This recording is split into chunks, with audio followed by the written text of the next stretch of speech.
Zenuwen voor vandaag? Ja, gewoon gezonde spanning. Ja. Ja, je leek heel rustig. Je keek de zaal in. 180 pemain keturunan yang saat ini aktif bermain di luar negeri. Ja, het is natuurlijk heel mooi dat Indonesië mij dan zou uitnodigen. Ik ben natuurlijk opgegroeid in Nederland, dus... Timnas Garuda tetap waspada dari ancaman musuh udara. Takkan lengah. Kita terus menekan, terus melawan. Kita di belakang Garuda. Selasa 27 September, Timnas Garuda bertemu lawan berbahaya.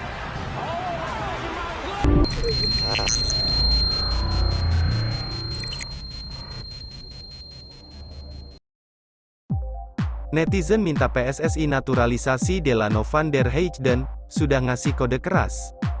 Pemain keturunan Indonesia, Delano van der Heijden baru saja menandatangani kontrak bersama dengan Feyenoord selama 2 tahun sampai 2025. Ini merupakan perpanjangan kontrak bagi pemain 18 tahun ini. Di Feyenoord Rotterdam, dia bergabung dengan tim U21. Para netizen meminta kepada PSSI dan pelatih Sintayong untuk melakukan naturalisasi gelandang serang tersebut, bersama dengan Feyenoord di kompetisi U21.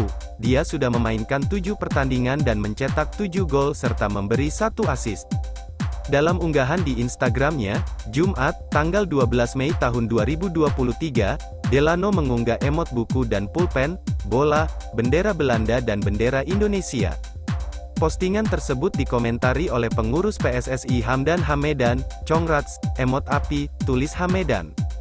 Netizen mengomentari unggahan sang pemain sebelumnya ingin main buat Indonesia. Sayangnya waktu timnas U20 TC di Spanyol pihak klub tidak mengizinkan Delano, tutur _Zemi 22. Meski kesempatannya bergabung di timnas Indonesia U20 gagal beberapa waktu lalu, netizen meminta dia bisa bergabung dengan timnas Indonesia di Piala Asia Januari tahun 2024 mendatang.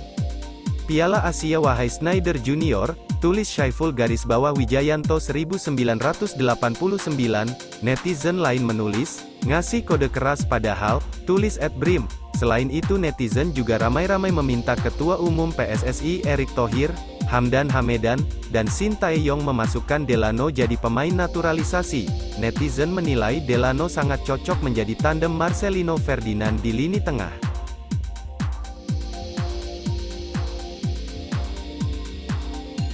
Profil Tijani Reijnders, pemain keturunan Grade A yang kini diincar AC Milan. Sosok Tijani Reijnders kini tengah jadi sorotan netizen setelah menjadi incaran raksasa Italia, AC Milan. Tentu ini jadi kabar baik di tengah upaya PSSI mencari pemain keturunan Grade A untuk membela timnas Indonesia. Kabar Tijani Reijnders diincar AC Milan dibagikan oleh akun Instagram @footballtalentnesia. Dalam keterangannya, gelandang 24 tahun itu diproyeksikan untuk menggantikan Ismaek Ben-Nacer. Tijani Reijnders menarik minat dari pihak Serie A AC Milan. AC Milan sedang mengevaluasi gelandang AS Alkmaar itu sebelum memutuskan membuka negosiasi. Dia akan menjadi pengganti Ismaek Ben-Nacer. Demikian pernyataan akun @footballtalentnesia. Tijani Reijnders kini memang tengah tampik-apik bersama AS Alkmaar. Musim lalu ia mampu mengemas 34 penampilan dengan koleksi 3 gol dan 7 assist. Lantas, bagaimana kiprah dari Tijani Reijnders ini? Berikut ulasan profilnya. Tijani Reijnders merupakan pesepak bola kelahiran Zwolle, Belanda. Pada tanggal 29 Juli tahun 1998, saat ini ia bermain untuk klub Eredivisie, AS Alkmaar. Adapun darah Indonesia yang mengalir di tubuh pemain berusia 24 tahun itu didapatkan dari sang ibu yang merupakan orang Maluku. Kiprah Reijnders di kancah sepak bola telah bermula sejak muda, di mana ia mengawali karir bersama tim muda FC Twente. Hanya saja ia bermain di FC Twente hingga tim U17 sebelum dilepas ke CSV 28 dan bermain selama 1 tahun sejak 2015 hingga 2016. Penampilan Reijnders di musim 2022/23 sendiri tengah impresif. Ia selalu turun sebagai starter untuk AS Alkmaar dari 32 penampilan Eredivisie dengan torehan 4 gol dan 6 assist. Atas performa apik itu, Tijani Reijnders akhirnya dipanggil ke skuad timnas Belanda untuk melakoni semifinal UEFA Nations League bulan depan. Sebelumnya, ia sempat diminati Shin Tae-yong untuk dinaturalisasi, tetapi dikabarkan ia menolak untuk menjadi WNI dan membela timnas Indonesia.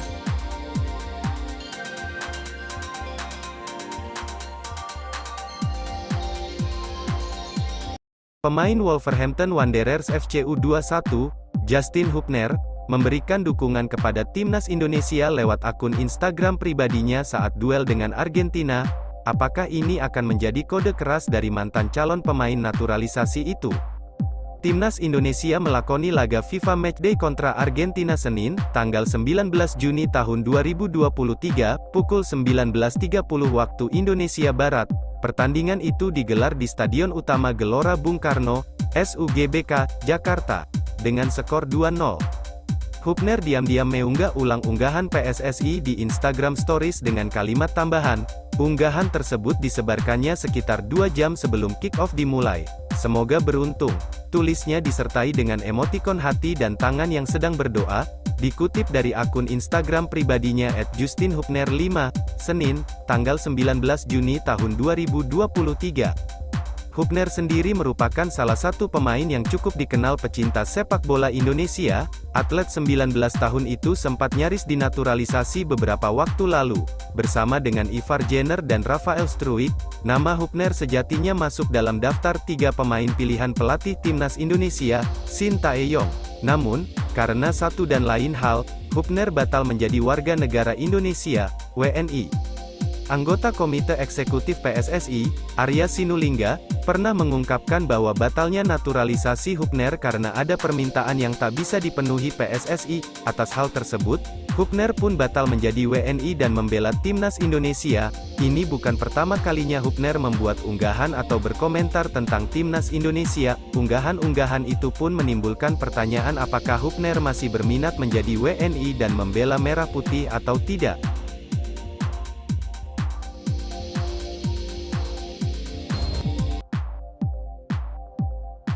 Argentina hanya unggul 1-0 atas Indonesia di babak pertama.